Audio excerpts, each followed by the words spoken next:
Halo, perkenalkan kami dari kelompok 11. Dalam kesempatan kali ini, kami akan memberikan contoh konseling yang baik. Sebelum itu, kami akan memaparkan mengenai pengertian konseling, tujuan konseling, dan manfaat konseling. Konseling berasal dari kata konsel yang artinya memberikan saran, melakukan diskusi, dan pertukaran pendapat. Konseling adalah suatu kegiatan bertemu dan berdiskusinya seorang yang membutuhkan dan seorang yang memberikan dukungan dan dorongan sedemikian rupa sehingga klien memperoleh keyakinan akan kemampuannya dalam pemecahan masalah. Pelayanan konseling pasien adalah suatu pelayanan farmasi yang punya tanggung jawab etikal serta medikasi legal untuk memberikan informasi dan edukasi mengenai hal-hal yang berkaitan dengan obat. Konseling yang diberikan atas inisiatif langsung dari apoteker disebut dengan konseling aktif. Selain konseling aktif, dapat juga konseling terjadi jika pasien datang untuk berkonsultasi kepada apoteker untuk mendapatkan penjelasan tentang segala sesuatu yang berhubungan dengan obat dan pengobatan. Bentuk konseling seperti ini disebut dengan konseling pasif. Tujuan konseling. Yang pertama yaitu tujuan umum, meningkatkan keberhasilan terapi, memaksimalkan efek terapi, meminimalkan resiko efek samping, meningkatkan cost effectiveness, dan menghormati pilihan pasien dalam menjalankan terapi.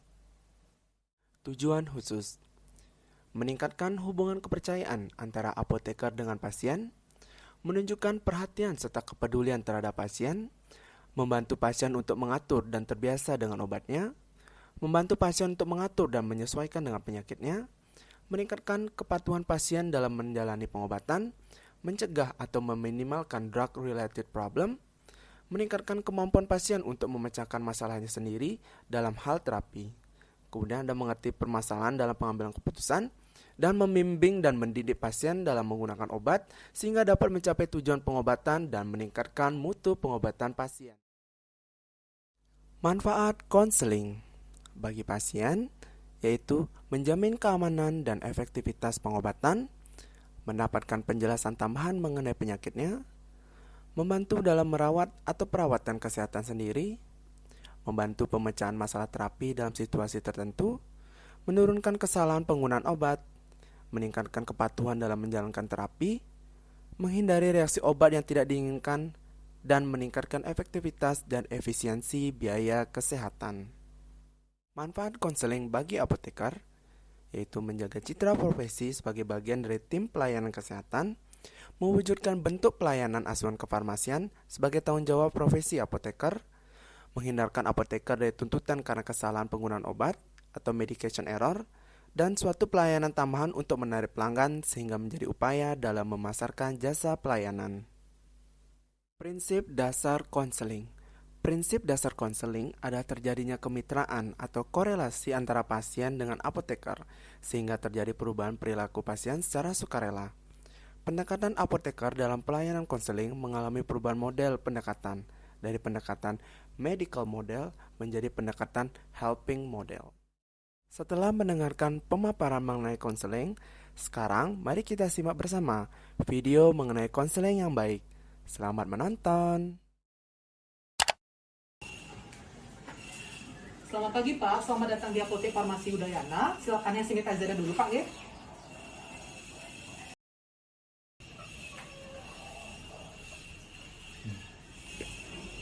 Dengan saya Apoteker Suwardiana di sini. Ada yang bisa saya bantu Pak ya? Oh ya ada Pak, saya mau mengambil resep.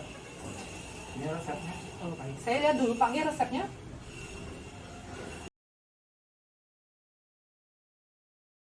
Baik, mohon tunggu sebentar Pak ya, akan saya siapkan obatnya dulu. Baik Bapak, mohon maaf menunggu ya. Jadi berdasarkan resep yang Bapak bawa, di sini terdapat 3 obat yang akan saya berikan. Namun, apakah Bapak bisa meluangkan waktu sekitar 5-10 menit untuk saya berikan informasi mengenai obatnya? Oh iya bisa Pak. Oh baik, untuk lebih mendetail dan lebih dalam, apakah Bapak bisa mengikuti saya ke ruangan konseling yang ada di apotek ini Pak? Oh iya boleh. Oh gitu, kalau gitu silakan ikuti saya Pak ya. Silakan Pak.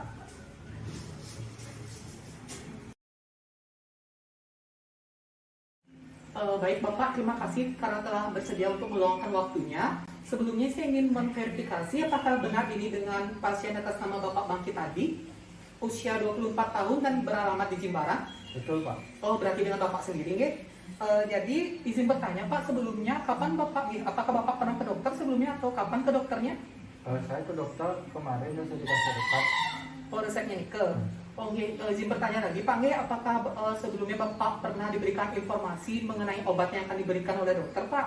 Ya, menurut dokter saya mendapatkan obat antibiotik, kemudian obat penurun panas dan obat mah, Pak.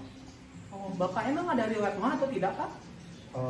Saya juga bingung, saya kan tidak punya riwayat mah, tapi mengapa yang diberikan obat mah? Oh, seperti itu, G.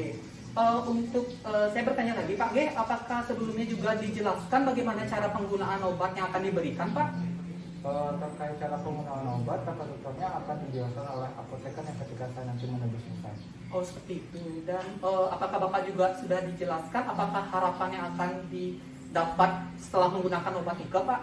Ya, harapannya agar saya segera sembuh dan gejala-gejalanya hilang. Oh, ya seperti itu.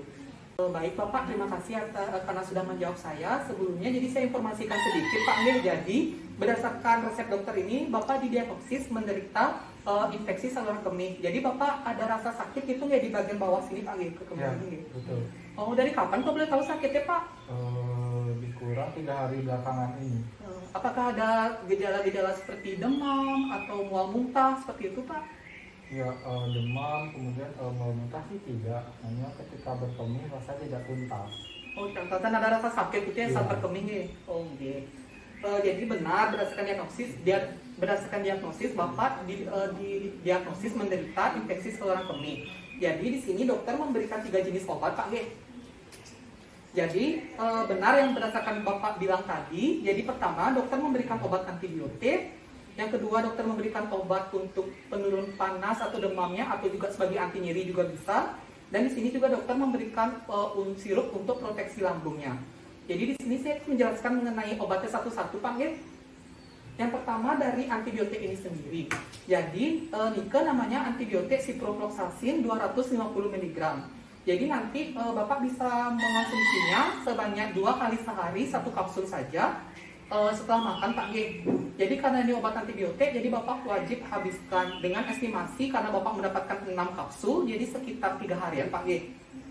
Nah, untuk obat kedua ini dokter memberikan ibuprofen 400 mg tablet. Jadi Bapak bisa konsumsinya 3 kali sehari 1 tablet saja. Dan nanti konsumsi ini bila perlu saja Pak G. Jadi pada saat timbulnya nyeri di bagian kemih tersebut atau timbul demam baru Bapak konsumsi ini G. Dan konsumsinya juga setelah makan. Nah, selanjutnya dokter memberikan sirup. Sejatinya sirup ini adalah obat mah Pak. Tadi kan Bapak bilang Bapak tidak memiliki riwayat mah kan G. Jadi obat mah ini fungsinya adalah untuk seperti meringankan efek samping dari kedua obat yang diberikan. Karena kedua obat antibiotik itu dan juga anti nyeri itu nanti bisa mengkontraksi lambung istilahnya di Pak. Jadi nanti bisa membuat lambung Bapak tidak nyaman. Jadi nanti diberikan juga obat mah sebagai proteksi lambung. Jadi nanti ini bentuknya sirup Pak biar kerjanya lebih cepat. Nanti diberikannya bisa 3 kali sehari 2 sendok teh. Nanti sendok tehnya itu ada di dalam kemasan ini Pak sebanyak 2 sendok.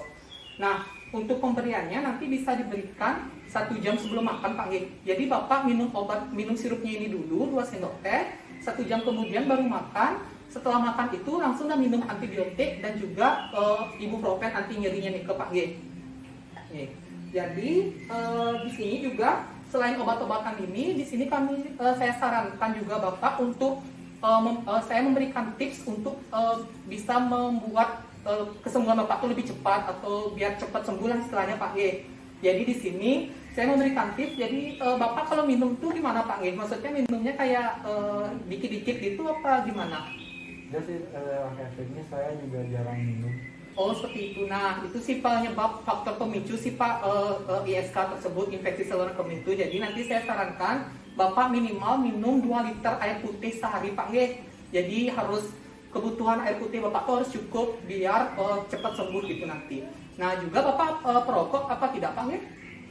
Ya kebetulan saya perokok aktif. Oh seperti itu. Jadi nanti dalam proses penyembuhan ini diharapkan nanti Bapak bisa nggak dikurangin gitu ngerokok Pak G, atau jangan ngerokok sama sekali dulu Pak G, soalnya ngerokok itu salah satu faktor pemicu dari infeksi itu juga. Selain itu juga jangan misal kalau keinginan untuk kencing itu jangan ditahan-tahan Pak nggih. Itu kalau menahan kencing juga bisa jadi salah satu faktor yang memperparah infeksi saluran kemih itu Pak. Nah selanjutnya saya akan jelaskan tentang cara penyimpanan obat ini ke Pak nggih. Jadi seperti pada umumnya sih Pak, untuk dua obat nikel yang bentuk sediaan padat nikel yang dimana antibiotik dan anti nyeri ibuprofen ini dapat disimpan di suhu ruang biasa. Atau Bapak punya kotak obat di rumah Pak? Sepertinya ada, nanti saya coba lihat dulu. Oke, taruh aja di kotak obat di ya di suhu ruang biasa, jangan sampai kena cahaya matahari langsung. Jangan juga disimpan di kulkas itu Pak. Nah, untuk sirup mahnya ini sendiri, antasida sirup ini nanti Bapak bisa simpan di suhu ruang juga, terhindar dari cahaya matahari. Tapi jangan disimpan di kulkas juga Pak G. Nah, setelah Bapak buka ini, cuma bisa bertahan selama 1 bulan aja Pak G. Jadi setelah 1 bulan misalnya obatnya masih, nanti diganti yang baru aja Pak. Jadi tidak disarankan untuk dipakai kembali. Tapi saya rasa sih untuk 1 botol antasida ini Bapak akan habis dalam beberapa hari ke depan Pak G. Jadi nggak mungkin sampai 1 bulan gitu. Baik Bapak, mungkin segitu saja informasi mengenai obat yang bisa saya berikan kepada Bapak. Sebelumnya saya boleh tolong tidak Pak untuk mengulangi apa informasi yang saya berikan tadi. Ini bukan untuk mengetes Pak G, jadi untuk memastikan saja apakah Bapak dapat mengulangi informasi yang saya berikan atau tidak. Boleh. Ya silakan Pak. Jadi saya dapat 3 obat, yaitu obat antibiotik, kemudian ibuprofen dan antasida ya. Kemudian yang antibiotik itu saya konsumsi 2 kali sehari 1 tablet setelah makan. Kemudian obat ibuprofennya atau penurun nyeri atau demamnya saya konsumsi 3 kali sehari 1 tablet bila perlu. Kemudian yang terakhir sirup antasidanya saya konsumsi 2 sendok teh 3 kali sehari sebelum makan. Begitu ya. Kemudian untuk sirup antasidanya saya tidak konsumsi sampai lebih dari 1 bulan. Kemudian untuk penyimpanannya dapat disimpan di kotak obat pada suhu kamar dan tidak disarankan untuk disimpan dalam kulkas saya. Ini benar. Mungkin Bapak tadi agak sedikit kelewatan mengenai ini Pak G, untuk tips-tips dari saya biar Bapak cepat sembuh, yaitu harus banyak minum minimal 2 liter sehari. Kemudian yang kedua, kurangi merokok dulu Pak G, kalau bisa sih dihentikan merokoknya. Dan yang ketiga itu kalau ingin kencing itu jangan ditahan-tahan Pak, jadi kencing aja dulu nih. Baik Bapak, terima kasih nih sudah dapat mengulangi informasi yang saya berikan tadi. Diingat-ingat Pak G. Dan ini obatnya Pak G. 3 obat yang tadi saya jelaskan nanti bisa dibayarkan di kasir di depan Pak G. Sebelumnya nanti saya kasih kartu nomor saya Pak ya. Mungkin Bapak pas sampai rumah lupa atau ingin ada ditanyakan tentang penggunaan obat, bisa hubungi saya melalui WhatsApp yang di sini Pak G.